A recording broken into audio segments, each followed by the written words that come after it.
சங்கீதம் 89. கர்த்தரின் கிருபைகளை என்றென்றைக்கும் பாடுவேன். உமது உண்மையை தலைமுறை தலைமுறையாக என் வாயினால் அறிவிப்பேன். கிருபை என்றென்றைக்கும் ஸ்திரப்பட்டிருக்கும். உமது உண்மையை வானங்களில் ஸ்தாபிப்பீர் என்றேன். என்னால் தெரிந்து கொள்ளப்பட்டவனோடே உடன்படிக்கை பண்ணி என் தாசனாகிய தாவீதை நோக்கி, என்றென்றைக்கும் உன் சந்ததியை நிலைப்படுத்தி தலைமுறை தலைமுறையாக உன் சிங்காசனத்தை ஸ்தாபிப்பேன் என்று ஆணையிட்டேன் என்றீர். கர்த்தாவே, வானங்கள் உம்முடைய அதிசயங்களை துதிக்கும்.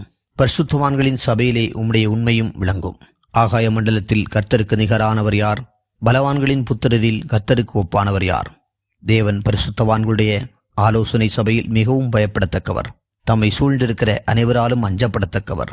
சேனைகளின் தேவனாகிய கர்த்தாவே, உம்மை போல் வல்லமையுள்ள கர்த்தர் யார்? உம்முடைய உண்மை உம்மை சூழ்ந்திருக்கிறது. தேவரீர் சமுத்திரத்தின் பெருமையை ஆளுகிறவர். அதன் அலைகள் எழும்பும்போது அவைகளை அடங்க பண்ணுகிறீர். நீர் ராகாபை வெட்டுண்ட ஒருவனைப் போல் நொறுக்கினீர். உமது வல்லமையான புயத்தினால் உம்முடைய சத்துருக்களை சிதறடித்தீர். வானங்கள் உம்முடையது, பூமியும் உம்முடையது.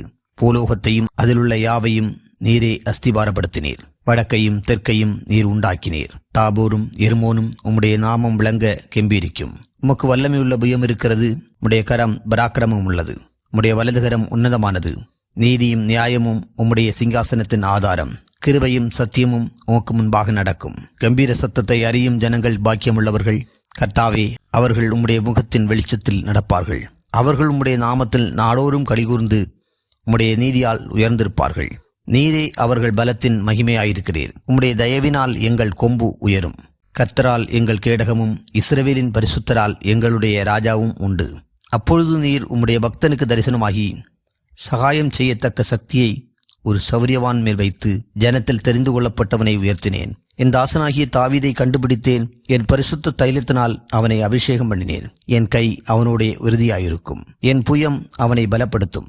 சத்துரு அவனை நெருக்குவதில்லை. நியாயக்கேட்டின் மகன் அவனை ஒடுக்குவதில்லை. அவன் சத்துருக்களை அவனுக்கு முன்பாக மடங்கடித்து அவனை பகைக்கிறவர்களை வெட்டுவேன்.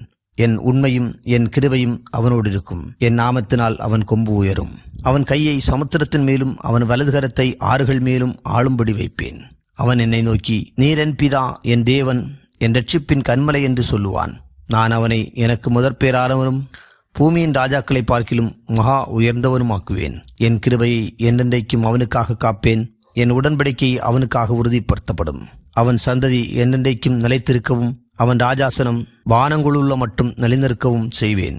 அவன் பிள்ளைகள் என் நியாயங்களின்படி நடவாமல் என் வேதத்தை விட்டு விலகி என் கட்டளைகளை கை கொள்ளாமல் என் நியமங்களை மீறி நடந்தால் அவர்கள் மீறுதலை மிலாற்றினாலும் அவர்கள் அக்கிரமத்தை வாதைகளினாலும் தண்டிப்பேன்.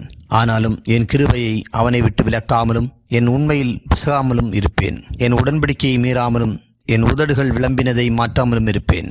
ஒரு விசை என் பரிசுத்தத்தின் பேரில் ஆணையிட்டேன். தாவீதுக்கு நான் பொய் சொல்லேன். அவன் சந்ததி என்றென்றைக்கும் இருக்கும். அவன் சிங்காசனம் சூரியனைப் போல எனக்கு முன்பாக நிலைநிற்கும். சந்திரனைப் போல அது என்றென்றைக்கும் உறுதியாயும் ஆகாய மண்டலத்து சாட்சியைப் போல் உண்மையாயும் இருக்கும் என்று விளம்பினீர். ஆனாலும் நீரங்களை வெறுத்து தள்ளிவிட்டீர். நீர் அபிஷேகம் பண்ணிவித்தவன் மேல் உக்கிரமானீர். முது அடியானுடன் நீர் பண்ணின உடன்படிக்கையை ஒழித்துவிட்டு அவன் கிரீடத்தை தரையிலே தள்ளி அவமானப்படுத்தினீர். அவன் மதில்களை எல்லாம் தகர்த்து போட்டு அவன் அரணான ஸ்தலங்களை பாழாக்கினீர். வழிநடக்கிற யாவரும் அவனை கொள்ளையிடுகிறார்கள். தன் அயலாருக்கு நிந்தையானான். அவன் சத்துருக்களின் வலதுகையை நீர் உயர்த்தி அவன் விரோதிகள் யாவரும் சந்தோஷிக்கும்படி செய்தீர். அவன் பட்டயத்தின் கருக்கை மழுக்கி போட்டு அவனை யுத்தத்தில் நிற்காதபடி செய்தீர். அவன் மகிமையை அற்றுப்போக பண்ணி அவன் சிங்காசனத்தை தரையிலே தள்ளினீர். அவன் வாலிப நாட்களை குறுக்கி அவனை வெட்கத்தால் மூடினீர். எதுவரைக்கும் கர்த்தாவே, நீர் என்றைக்கும் மறைந்திருப்பீரோ? உமது கோபம் அக்கினியைப் போல எரியுமோ? என் ஜீவன் எவ்வளவு நிலையற்றது என்பதை நினைத்தருளும். மனுபுத்திரர் யாவரையும் வீணாக சிருஷ்டிக்க வேண்டியதென்ன? மரணத்தை காணாமல் உயிரோடு இருப்பவன் யார்? தன் ஆத்துமாவை பாதாள வல்லடிக்கு விலக்கி விடுகிறவன் யார்? ஆண்டவரே, நீர் தாவீதுக்கு உம்முடைய உண்மையை கொண்டு சத்தியம் பண்ணின உமது பூர்வ கிருபைகள் எங்கே? ஆண்டவரே, உம்முடைய சத்துருக்கள் உம்முடைய ஊழியக்காரரையும் நீர் அபிஷேகம் பண்ணினவனின் காலடிகளையும் நிந்திக்கிறபடினால் கர்த்தாவே, உமது அடியார் சுமக்கும் நிந்தையையும் வலிமையான ஜனங்கள் எல்லாராலும் நான் என் மடியில் சுமக்கும் என் நிந்தையையும் நினைத்தருளும். கர்த்தருக்கு என்றென்றைக்கும் ஸ்தோத்திரம் உண்டாவதாக. ஆமேன், ஆமேன்.